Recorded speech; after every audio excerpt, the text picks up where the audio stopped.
Eu queria esticar um pouco mais, deputado, o fio do monopólio da informação com olhos para o que a gente está vivendo agora, especialmente aqui no Brasil, por exemplo, né? Nós temos também agora a narrativa do bem, o monopólio do bem, o monopólio da verdade. Então, nós vimos agora no final de semana, por exemplo, a defesa da aglomeração do bem. Se estava de máscara, com as bandeiras vermelhas na rua, podia.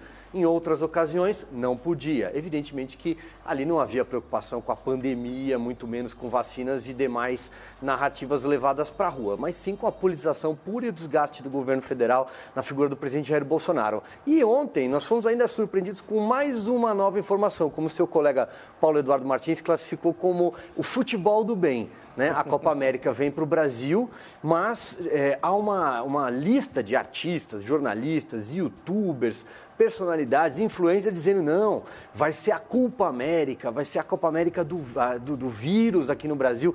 Por quê? Sendo que o Brasil já tem Libertadores, sendo que o Brasil já tem torneios nacionais, tivemos torneios estaduais agora, são 10 seleções limitadas a 65 funcionários entre jogadores e o staff por delegação, estádios vazios. Queria a avaliação do senhor então agora sobre o futebol do bem, sobre a aglomeração do bem. Olha, são grupos de interesse extremamente fortes e eles entendem como é que a opinião pública funciona. A opinião pública ela não é perfeita, ela é baseada em uma série de informações limitadas. E a opinião pública também não fica seguindo todo o tema. Temos várias novelas aí apresentadas, né, no nosso contexto. Então a opinião pública não consegue fazer um discernimento de todas essas novelas, de que lado ela está em cada situação. E em cada situação existe grupos de interesse com muita força de propagação de informação, do seu viés e da sua opinião, com muita abrangência e com muita eficácia. Então você vê o que nós, que estamos mais bem informados, eu na política, vocês no jornalismo, nós vemos hipocrisia em todo lugar, porque veio uma série de incoerências aí nessas postulações. Agora, do ponto de vista de quem age, dos grupos de interesse, isso é perfeito. Você cria uma neutralização de uma opinião pública que deveria ser um pouco mais unida contra os próprios grupos de interesse, mas não, acaba se gerando dúvidas. Né? Então, mas eu sou favorável à Copa América, mas eu não gosto da Copa América, eu muito posso me ver livre disso, prefiro as outras que existem na Libertadores, é muito mais bacana. Assim.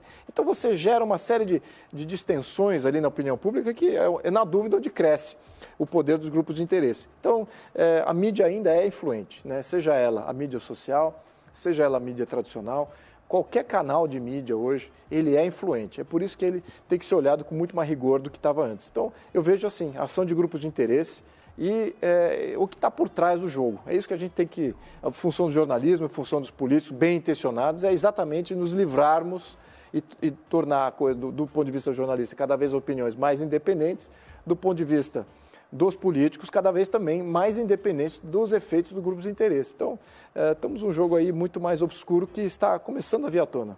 A gente vê o absurdo de o principal telejornal do país apresentar uma reportagem contra a Copa América no Brasil e, no intervalo, fazer uma chamada das eliminatórias, né, cujos direitos essa emissora detém. Aliás, as eliminatórias são muito mais perigosas, Constantino, porque são todos contra todos, as mesmas 10 seleções se enfrentando, né, cada um na sua casa e o adversário na casa do adversário. Então, muito mais viagem, muito mais circulação de delegações do que a Copa América aqui no Brasil.